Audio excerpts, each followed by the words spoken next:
மனிதாபிமானம் மிக்க நண்பர்களுக்கு என்னுடைய பணிவான வணக்கம். இன்னொரு மனிதன் இருக்கும் வரை யாருமே இங்கு அனாதை இல்லை.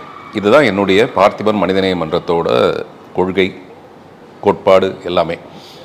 இது எதுக்காக இப்போ இந்த பதிவுன்னா, நாகை மாவட்டத்தில் சமத்துவபுரம்னு ஒரு ஊரில் ஹரிதாஸ் துர்காதேவி தம்பதியரோட குழந்தை, 1.5 வயசு குழந்தை. அந்த குழந்தைக்கு ஒரு வினோதமான அரிதான ஒரு நோய். அந்த நோய் வந்து SMAன்னு சொல்லக்கூடிய ஸ்பைனல் மஸ்குலர் அட்ரோஃபி டைப் 2. இது கொஞ்சம் ரொம்ப காஸ்ட்லியான ஒரு நோய். வசதி இல்லாதவங்களுக்கு இந்த நோய் வரவே கூடாது, வந்திருக்கு. பட் நான் முதலே சொன்ன மாதிரி இன்னொரு மனிதன் இருக்கும் வரை, அந்த மாதிரி நம்ம எல்லாரும் சேர்ந்து அந்த குழந்தைக்கு உதவி செய்கிறதன் மூலமாக ஒரு உயிரை காப்பாற்றலாம். இந்த உலகத்திலேயே சிறந்தது மனிதன் மட்டும்தான். அதனால் அப்படி செய்யணும்னு விரும்புகிறவங்க இந்த கீழ்கண்ட அந்த விலாசம், மற்றபடி டீட்டெயில்ஸ் எல்லாமே அதை இருக்கும். அதை பார்த்துட்டு எவ்வளோ முடியுமோ அதை செய்யுங்க. உங்களுடைய நல்ல மனசுக்கு என்னுடைய நன்றிகள். என் பேர் துர்காதேவி.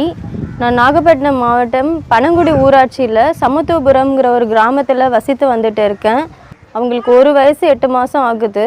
9 மாதமாக பாப்பா எல்லா குழந்தைங்களையும் மாதிரி எந்திரிக்கிறது, உட்கார்றது, சாப்பிட்றது எல்லாமே ஒழுங்காக பண்ணிகிட்டு இருந்தாங்க.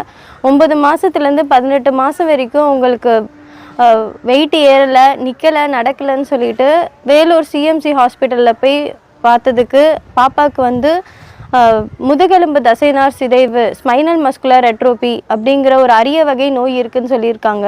இது தமிழ்நாட்டிலே 2-3 பேருக்கு தான் பாதிச்சிருக்கு.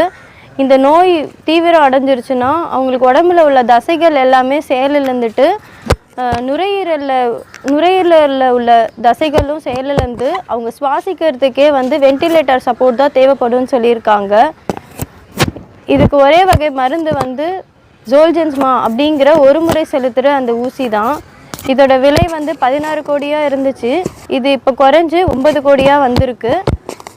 இதுக்கு வந்து நாங்கள் ஒரு சாதாரண குடும்பத்தில் இருந்துட்டு எப்படி இதை எங்கள் பாப்பாவுக்கு நாங்கள் இந்த மருந்தை கிடைக்க உதவி பண்ண போகிறோன்னு எங்களுக்கு தெரியல. இதே நிலைமை அவங்களுக்கு இருந்துச்சுன்னா அவங்க உயிர் வாழறதுக்கு கூட ரொம்ப கஷ்டமாக இருக்கும்னு சொல்லியிருக்காங்க. இந்த வீடியோவை பார்க்குற சமூக ஆர்வலர்கள், அறக்கட்டளையில் உள்ளவங்களாம் பார்த்துட்டு என் குழந்தைக்கு ஏதாவது ஒரு வழி பண்ணால் ரொம்ப நல்லாயிருக்கும். ப்ளீஸ் என் குழந்தைக்கு ஏதாவது ஹெல்ப் பண்ணுங்கள்.